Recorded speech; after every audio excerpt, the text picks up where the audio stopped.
තොරන් රාජයා දෙසක පියවම් කරන ආකාරය දෙරියන්නේ අපි තමත් ගෞරවයෙන් චිතුව පාද නමස්කාර පූරකව ආරාධනා කර සිටිනවා නාතොට රජමහා විහාරස්ථානයේ විහාරාධිපති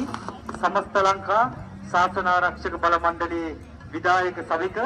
මන්නාරම් දිස්ත්‍රික් සභාපති අඹගස්වැව අවසරයි අපේ හාමුදුරුවනේ නම කියන්නට සංඝරත්නිත ස්වාමීන් වහන්සේ හට අප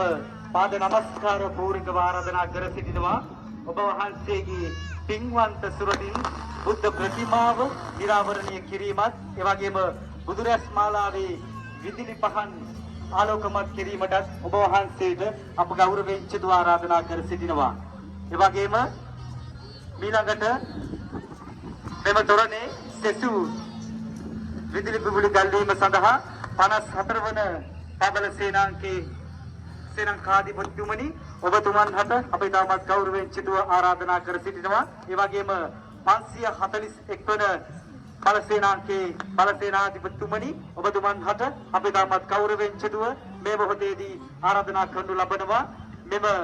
මහා තොරන් රාජයා මහන් බුබුලු දල්වමින් ඒකාලෝකමත් කරන්නට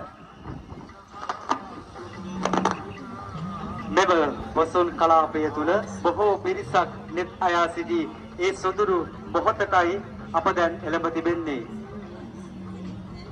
විදුලි බුබුලු 8000ක් පමණ උපයෝගී කරගනිමින් මෙම හරි අපූර්වට ජාතක කතා වස්තුව නිර්මාණය කර තිබෙන අඩි 40ක් පමණ උසදී මහා තොරන් රාජයා දැක බලා ගැනීමට බොහෝ පිරිසක් net අයා සිටින සොඳුරු මොහොතක් ඇටියටයි මේ පින්වන්ත බිම තුල දිස්වන්නේ. ඉතින් මා හිතනවා ඒ මොහොත කුමන මොහොතේදීද අපිට ලැබෙන්නේ කියා බොහෝ පිරිසක් net අයා සිටිනවා. ඉතින් එහෙමනම් අපි බලමු ඒ පින්වන්ත මොහොත උදා වන තෙක්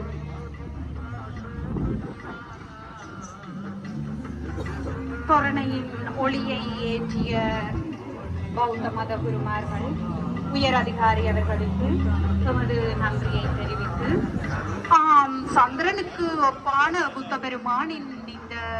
ஒளிமயமான இந்த முழுமையான ஒரு ஒளியை காணும் நிகழ்வு தற்பொழுது இடம்பெறுகிறது.